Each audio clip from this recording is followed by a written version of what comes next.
शिवाय। मैं नीलम आप सभी का आपके अपने चैनल प्रभु भक्ति संगीत में हार्दिक स्वागत करती हूँ।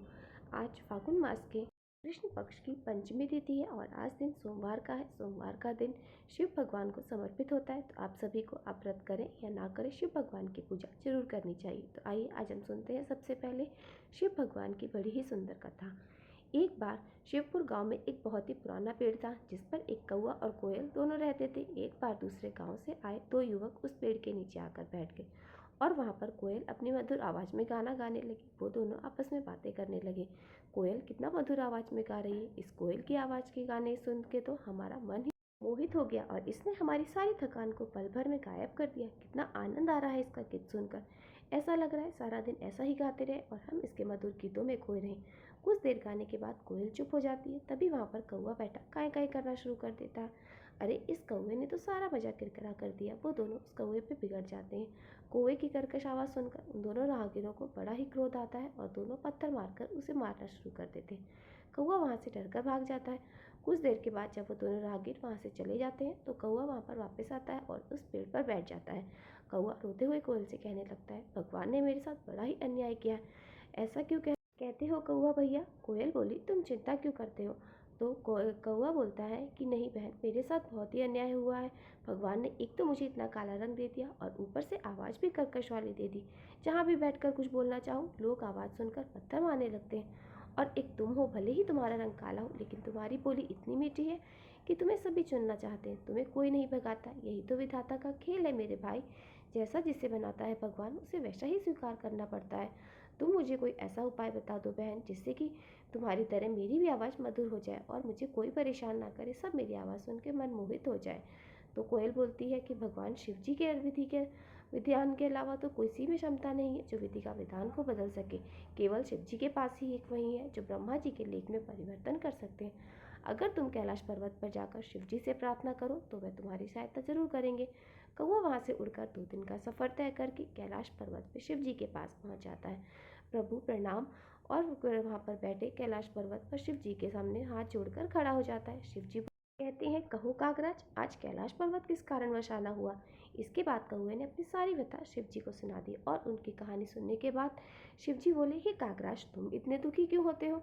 तुम ऐसा चाहते हो मैं तुम्हें वैसा ही बना दूंगा, किंतु मैं चाहता हूँ कि कोयल बनने से पहले तुम एक बार कोयल से जाकर पूछ लो कि वह कितनी सुखी है। शिव जी की बात सुनकर कौवा कोयल के पास पहुंचा और अपनी और शिव जी के बीच हुई सारी वार्ता को उसने उससे बता दिया। फिर कोयल कहने लगी, भैया मेरी आवाज़ भले ही मीठी है पर रंग काला है, अंधेरे में ना मुझे दिखाई देता है और मुझसे अच्छी ज़िंदगी तो हंस की है जो कितना सफ़ेद है।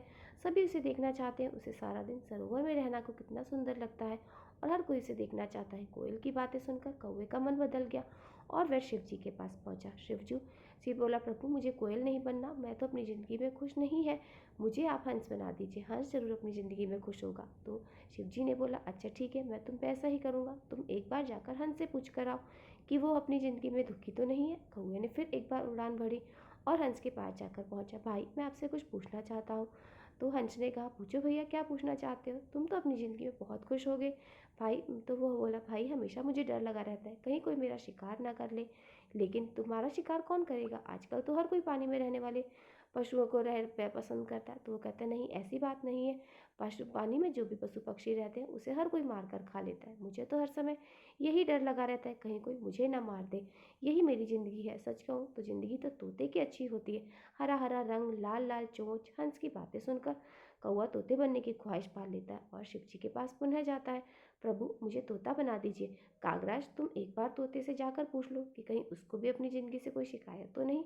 उसके बाद कौवा तोते के पास फिर जाता है और उससे पूछता है, दोस्त तुम तो अपनी ज़िंदगी में बहुत खुश हो गए होगे क्योंकि तुम्हें तो कोई शिकायत नहीं होगी, तुम अपनी चोंच से स्वादिष्ट खाना खाते हो, हरा हरा सा खूबसूरत रंग है, तुम्हारी लाल लाल सुंदर चोंच है, तुम्हारे देखने में तुम कितने सुंदर लगते हो, सब तुम्हें मिट्टू कहकर बुलाते हैं।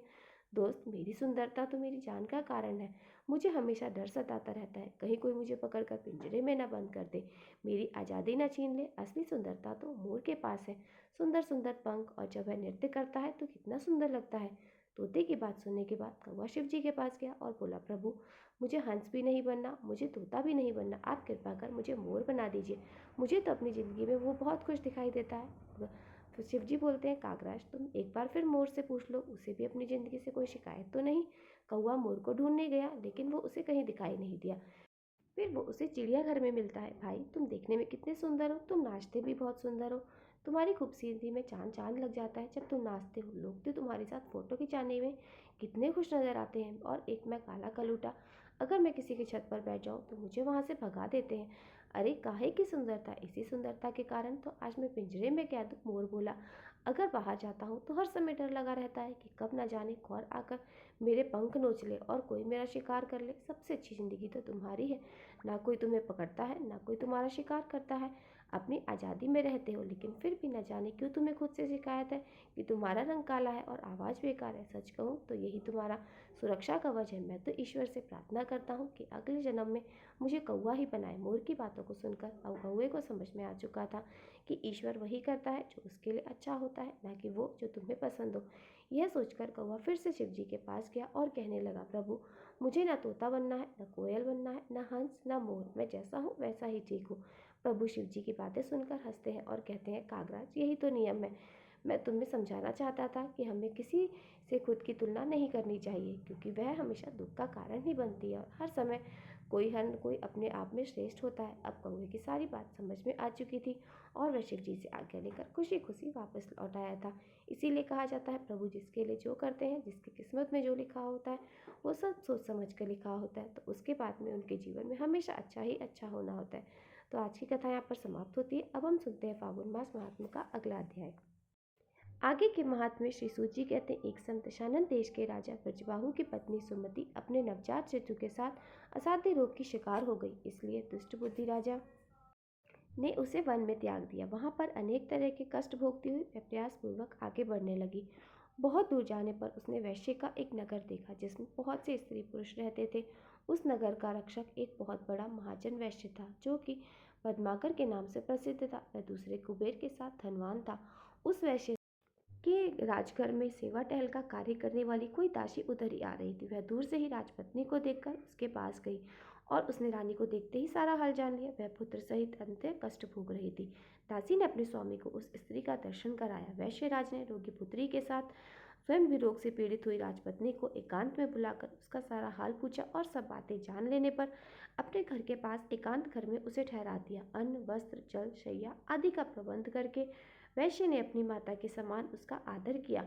उस घर में सुरक्षित होकर रहती हुई राजपत्नी के साथ व्रण और यक्ष्मा आदि रोगों की शांति नहीं हुई। उधर कुछ ही दिनों में रानी का पुत्र भी घाव से पीड़ित होकर वैद्य की पहुंच से बाहर हो गया, अर्थात वैद्य भी उसका इलाज नहीं कर पाए और वह मृत्यु को प्राप्त हो गया। अपने पुत्र के मरने पर रानी को बड़ा दुख हुआ और वह दुख से ग्रस्त होकर मूर्छित होकर गिर पड़ी। टूटी हुई बेल के समान धरती पर गिर पड़ी। फिर होश आने पर वैश्य की स्त्रियों ने उसे बहुत समझाया, फिर भी वह दुखी होकर विलाप करने लगी कि मेरा पुत्र बंधु यादव से त्यागी हुई हुई और अब अपनी दीन और अनाथ माता को छोड़कर तुम कहाँ चले गए। इस प्रकार विलाप कर रही थी। उस समय ऋषभ नाम से प्रसिद्ध एक शिवयोगी वहां आ पहुंचे। वैश्य राज्य ने उनका आदर सत्कार किया, जिसके बाद वे शोकग्रस्त राजपत्नी के पास जाकर इस प्रकार कहने लगे, बेटी, इतना क्यों रो रही हो? संसार में किसका जन्म हुआ और कौन मृत्यु को प्राप्त होगा, ये सब तो शिव जी के ऊपर है। ये शरीर आदि जल के फेन के समान क्षण भंगुर है। कभी इनके होने का भ्रम होता है तो कभी ये शांत हो जाते हैं, कभी पुनः इनकी स्तुति होती है। इसलिए फेन अर्थात झाग के समान इस शरीर की मृत्यु होने पर विद्वान पुरुष शोक नहीं किया करते। सत्व आदि तीनों गुण माया से उत्पन्न होते हैं और उन्हीं तीनों गुणों से शरीर की उत्पत्ति होती है। वर्तमान संसार में जीव अपने कर्मों के बंधन से बंधकर बार बार ऐसी सुख अथवा दुखम अवस्था को प्राप्त होता है जिसका अनुमान करना अत्यंत कठिन है, जिसकी आयु एक कल्प तक मानी गई है। ऐसे देवताओं की स्थिति में भी उलटफेर होता रहता है। फिर जो अनेक प्रकार के रोगों से ग्रस्त है, ऐसे मनुष्य देहधारी प्राणियों की तो भला क्या ही बात करें। कोई काल को इस शरीर की उत्पत्ति में कारण बदलता है, तो कोई कर्म को, कोई गुणों को इसका कारण मानते हैं। वस्तुतः काल, कर्म और गुण तीनों से ही शरीर का ध्यान हुआ है। इसलिए अगर तुम जन्म, बुढ़ापा और मृत्यु को जीतना चाहती हो तो मृत्यु को जीतने वाले सबके ईश्वर भगवान उमापति की शरण में जाओ। तभी तक मृत्यु का घोर भय है और जन्म तथा मृत्यु जरावस्थान का भय है। जब तक हो सके जीव भगवान शिव के चरण कमलों की शरण में नहीं जाता, अत्यंत भयंकर संसार में तरह तरह के दुखों का अनुभव करके मनुष्य का मन जब तक उनकी ओर से विरक्त हो जाता है उस समय उसे भगवान महेश्वर का ध्यान करना चाहिए। जो मन से भगवान शिव के ध्यान रूपी रस अमृत का पान करता है उस पुरुष को फिर संसार को विषय रूपी मदिरा को पीने की तृष्णा नहीं रहती। इस प्रकार शिव योगी ने अनुनय पूर्वक जब रानी को समझाया तब उसने उन्हीं को गुरु मानकर उनके चरण कमलों में प्रणाम करके कहा, हे भगवान, जिसका इकलौता पुत्र मर गया हो, जिसे प्रिय बंधुओं ने त्याग दिया हो, जो महान रोग से अत्यंत पीड़ित रहती हो, ऐसी मुझे भागने के लिए मृत्यु के सिवा भला दूसरा कौन गति है। इसलिए मैं इस शिशु के साथ ही प्राण त्याग देना चाहता हूँ। मृत्यु के समय जो आपका दर्शन हो गया मैं इसी से कृतार्थ हूँ। रानी की बात सुनकर दया निधान शिवयोगी मरे हुए बालक के पास आए और शिव मंत्र से अभिमंत्रित भस्म लेकर उसके मुंह में डाल दिया।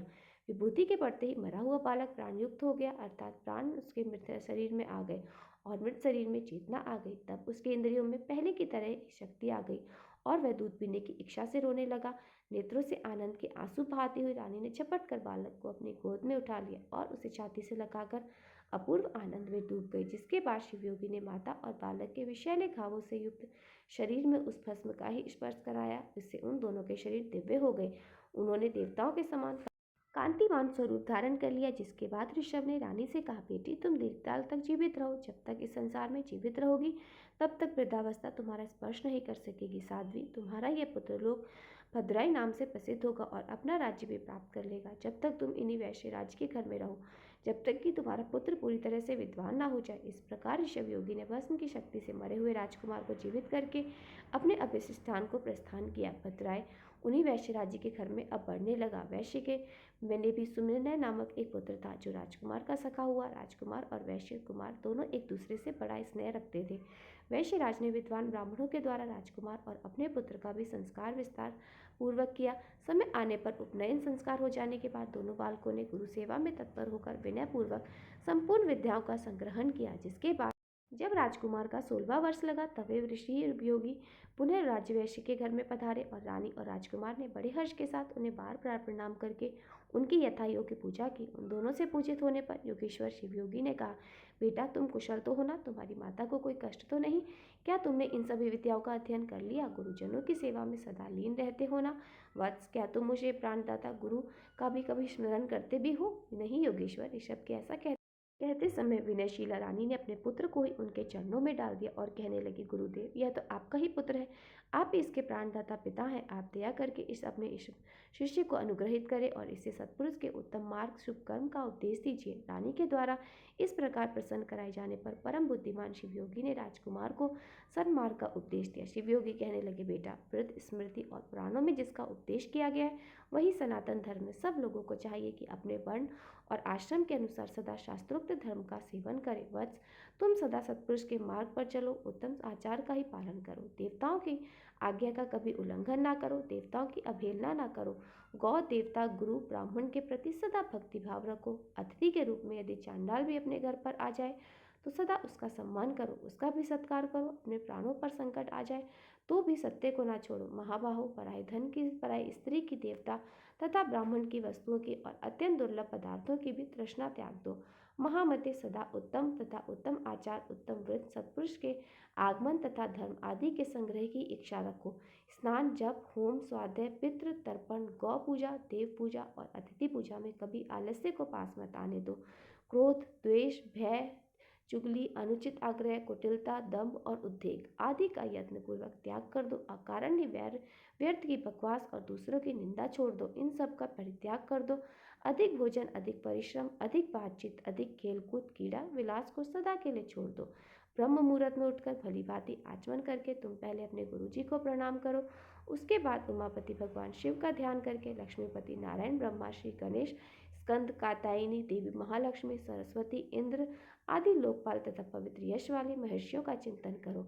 उसके बाद उदय काल में सदा भगवान सूर्य को प्रणाम करो। गंध, पुष्प, तांबुल, शाक और पके फल, भक्ष, भोक्ष, प्रिय और नूतन पदार्थ पहले भगवान शिव को अर्पित करके फिर प्रसाद रूप से उसका उपभोग करो।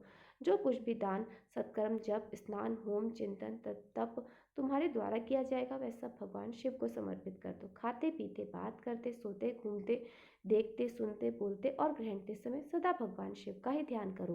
प्रतिदिन पंचाक्षर का जप और ध्यान करते हुए अर्थात ओम नमः शिवाय मंत्र का जप करते हुए सदा भगवान शिव के चरणों में अपने मन को रमाते रहो। बस यह संक्षेप में तुम्हारे लिए धर्म का उपदेश किया गया है। ऋषभ शिव योगी कहते हैं, हे भद्राय प्रिय, पवित्र स्थान में यथा योग्य आसन बिछाकर बैठे इंद्रियों को वश में करके प्राणायाम पूर्वक अविनाशी भगवान शिव का चिंतन करें और फिर राक्षस के द्वारा अपने मन को एकाग्र करके शिव के कवच के द्वारा अपनी रक्षा करें। ऐसा कहकर ऋषभ योगी ने उस राजकुमार को एक बहुत भारी आवाज कराने वाला एक शंख तथा नक्षत्रों का नाश कराने वाला एक खड्ग दिया। फिर भस्म को अभिमंत्रित करके राजकुमार के सभी अंगों में लगाया और 12,000 हाथियों का बल प्रदान किया। इसके बाद योगी ने कहा, वत्स, स्थल लवार की धार बड़ी पेनी है। तुम जिसको एक बार इसे देख दोगे, इस शत्रु की तत्काल मृत्यु हो जाएगी तथा तुम्हारे जो भी शत्रु इस शंख की आवाज़ सुनेंगे वे मूर्छित होकर गिर पड़ेंगे, अचेत होकर हथियार डाल देंगे। खड्ग और शंख दोनों ही दिव्य हैं। इनके प्रभाव से भगवान शिव के कवच की महिमा 12,000 हाथियों के समान महान बल से तथा भस्म धारण जनित शक्ति से तुम शत्रु सेना पर अवश्य विजय प्राप्त करोगे। पिता के सिंहासन को पाकर इस पृथ्वी की रक्षा करोगे। इस प्रकार माता सहित भद्राय को भली भांति उपदेश करके उन दोनों से पूजित होकर योगी बाबा इच्छानुसार चले गए। इधर मगध देश के राजा ने राजा वज्रबाहु को युद्ध में हराकर उनकी राजधानी को नष्ट भ्रष्ट कर डाला, उनकी स्त्रियों, गौधन आदि को हर लिया और ब्रजबाहु को भी बलपूर्वक बांधकर रथ पर बिठाकर शत्रु लोग अपने नगर ले गए। इस प्रकार राष्ट्र के विनाश का भयंकर कोलाहल होने पर बलवान राजकुमार भद्रा ने भी यह समाचार सुना कि क्षत्रियों ने मेरे पिता को बांध लिया, मेरी माताओं को हर लिया और दशा देश का राज्य भी नष्ट कर लिया। यह सुनकर राजकुमार भद्राय सिंह की फाती गरजने लगा और फिर उसने शंख और खड्ग ले लिए, कवच पहना, घोड़े पर सवार होकर शत्रुओं को जीतने की इच्छा से बड़े वेग से उस स्थान पर आया जहां मगध सेना भरी हुई थी। राजकुमार शीघ्र शत्रु की सेना में घुस गया और धनुष को कान तक खींचकर बाणों की वर्षा करने लगा। राजपुत्र के बाणों की मार खाकर शत्रु भी उस पर टूट पड़े और बड़ी तेजी से भयंकर बाणों द्वारा उसे घायल करने लगे। युद्ध के लिए उन्मत्त शत्रुओं के अस्त्र शस्त्रों की वर्षा से घायल होकर वीर राजकुमार रणभूमि में जरा भी विचलित नहीं हुआ। वह शिव कवच से पूरी तरह सुरक्षित था। मगध सैनिकों की अस्त्र वस्त्र का वर्षा का सामना करते हुए वीरभद्र ने शत्रु सेना में प्रवेश करके बहुत से रथों, हाथियों और पैदल सैनिकों को बड़ी जल्दी मार गिराया। रणभूमि में एक रथी को सारथी सहित मारकर राजकुमार ने उसके रथ पर अधिकार कर लिया और अपने मित्र वैश्य कुमार को सारथी बनाकर अब युद्ध के मैदान में घूमना प्रारंभ कर दिया। ऐसा लगता था मानो हिरणों के झुंड में कोई शेर घूम रहा हो। तब शत्रु सेना के सभी बलवान सेनापति अपना धनुष उठाए क्रोध में बढ़कर केवल उसी की ओर दौड़ पड़े। यह देखकर राजकुमार भद्राय उन आक्रमणकारियों के सामने अपना भयंकर खड्ग उठाए उन्हें अपना परिक्रम दिखलाने के लिए आगे बढ़ा। चमकती हुई विकराल तलवार को देखते ही सब सेनापति सहसा उनके प्रभाव से थिर्रा उठे, हाथ धो बैठे और उस रणभूमि से जो सैनिक उस चमचमाती हुई तलवार को देख लेते उन सबकी तुरंत ही मृत्यु हो जाया करती थी। उसके बाद भद्राय ने शत्रुओं को सभी सेना का नाश करने के लिए अतिशय गर्जा करने वाले उस महाशंख को बचाया। उस शंख की ध्वनि सुनते ही सब शत्रु मूर्छित होकर धरती पर गिर पड़े। अचेत होकर धरती पर पड़ते ही शत्रु शस्त्रहीन होकर सैनिकों को मरा हुआ मानकर धर्मशास्त्र के ज्ञाता राजकुमार ने उनका वध नहीं किया। अपने बंधे हुए पिता को बंधन मुक्त करके शत्रुओं के वश में पड़ी हुई अपनी माताओं को भी राजकुमार ने छुड़ा लिया। इस प्रकार मुख्य मंत्रियों और प्रवासियों ने स्त्रियों, बालक और कन्याओं को गोधन आदि सहित शत्रुओं के भय से मुक्त करके उन सभी को धीरज बंधाया। जिसके बाद राजकुमार ने नगर के राजा, मंत्री तथा मुख्य अधिकारियों, सेनापतियों को कैद करके बलपूर्वक अपनी पुरी में प्रवेश किया और पहले युद्ध में जो लोग चारों दिशाओं में भाग गए थे वे सभी अब विश्वस्त होकर अपने राज्य में लौट आए और राजकुमार का पराक्रम देखकर सबके मन में बड़ा विस्मय हुआ। सब लोग सोचने लगे कि अहो, यह कोई योग सिद्ध अथवा तप सिद्ध पुरुष है या फिर कोई देवता है, क्योंकि इसने जो महान कर्म किया है वह मनुष्य की शक्ति से तो बाहर है। इस अनंत शक्तिधर ने तो अक्षयमणि सेना को परास्त कर दिया। इसी समय भद्राय के पिता राजा वज्रबाहु विस्मय और वलाद में डूबे हुए नेत्रों में आनंद के आंसू बहाते हुए उसके सामने आए। राजकुमार ने प्रेम से विवल होकर अपने पिता को प्रणाम किया। तब राजा ने पूछा, महामते, तुम कौन हो? देवता हो या मनुष्य अथवा कोई गंधर्व तो नहीं हो? तुम्हारे माता पिता कौन है? तुमने हमें और हमारी स्त्रियों को किस कारण से शत्रुओं के बंधन से छुड़वाया? तुम्हारा क्या नाम है? तुम्हारा देश कौन सा है? तुम्हारे इस ऋण से बंधु बांधव समेत मैं 1000 जन्मों तक भी मुक्त नहीं हो सकता। इन पुत्रों, इन पत्नियों, इन राज्य और नगर को छोड़कर मेरा मन तुम्ही में प्रेम पूर्वक बंधा हुआ है। तब भद्राय ने कहा, राजन, यह मेरा सखा वैश्य पुत्र है और इसका नाम सुनय है। मैं इसी के सुंदर घर में अपनी माता के साथ रहता हूँ। मेरा नाम भद्राय है और मैं अपना वृत्तांत आपको बाद में बताऊंगा। इस समय आप स्त्रियों और मित्रजनों के साथ नगर में प्रवेश कीजिए और शत्रुओं का भय छोड़कर सुख से रहिए। जब तक मैं पुनः लौट कर न आऊँ तब तक इन शत्रुओं को मत छोड़िएगा। ऐसा कहकर राजकुमार भद्राय राज्य की आज्ञा लेकर अपने घर को आया और वहां आकर अपनी माता से सब समाचार कह सुनाए। रानी ने प्रसन्न होकर अपने पुत्र को हृदय से लगा लिया और वैश्यराज ने भी प्रेम से राजकुमार का आलिंगन करके उसका सारा विशेष सत्कार किया। इधर महाराजा व्रजबाहु स्त्री पुरुष और मंत्रियों के साथ अपने राजमहल में प्रवेश करके बड़े प्रसन्न हुए। वह रात बीतने पर योगियों ने श्रेष्ठ ऋषभ महारानी सिमंतनी के पति राजा चंद्रगान के पास और रायु की उत्पत्ति तथा उसके अलौकिक पराक्रम का वर्णन करके एकांत में प्रेम पूर्वक बोले, राजन, तुम अपनी पुत्री कीर्तिमलनी का विवाह राजकुमार भद्रयु के साथ कर दो। इस प्रकार निषद राज को समझाकर योगी ऋषभ वहां से चले गए। इसके बाद राजा ने वैवाहिक मंगल के लिए उपयुक्त शुभ मुहूर्त के लिए भद्रा को बुलाया और अपनी कीर्तिमालिनी नामक पुत्री उसके साथ ब्याह दी। भद्राय के पिता राजा वज्रबाहु को भी बुलाकर निषद राज ने मंत्रियों सहित उसकी अगवानी की और नगर में आने पर सभी का यथावत सत्कार किया। ब्रजबाहु ने देखा शत्रुओं का नाश करने वाला भद्रयु विवाह करके मेरे चरणों में प्रणाम कर रहा है। तब उन्होंने बड़े प्रेम और हर्ष से उठकर उसे अपने हृदय से लगा लिया और कहा, चंद्रागन, यह बड़ा प्रिय दामाद है, बलवान है। मैं इसके वंश और जन्म का यथार्थ परिचय सुनाना चाहता हूँ। उनके इस प्रकार पूछने पर निषद राज ने उनसे एकांत में मिलकर हुआ कहा, महाराज, यह तो आपका ही पुत्र है। बाल्यावस्था में जब यह रोग से पीड़ित था तब इसकी माता भी रोग से व्याकुल रहती थी। तब आपने इसकी माता सहित इस बालक को वन में त्याग दिया था। बालक के साथ वन में घूमती हुई असहाय नारी देवयोग से ये वैश्य घोर में पहुंच गई और वैश्य ने वहां उसकी रक्षा की। फिर यह बालक रोग से अत्यंत पीड़ित होकर मर गया, किंतु किसी योगीराज ने इसे पुनः जीवित कर दिया। योगीराज का नाम ऋषभ है। शिव योगी ऋषभ के ही प्रभाव से वह माँ बेटी देवताओं के समान दिव्य रूप को प्राप्त हुए। उन्हीं के दिव्य हुए शस्त्र, खड्ग और शंख के द्वारा शिव कवच से सुरक्षित होकर भद्रयु ने युद्ध में शत्रुओं पर विजय पाई है। यह केवल 12,000 हाथियों का बल धारण करते सभी विद्याओं में पारंगत है और अब मेरे दामाद भी हो गए। अतः आप इन्हें और इनकी पतिव्रता माता को साथ लाकर अपने नगर को जाइए।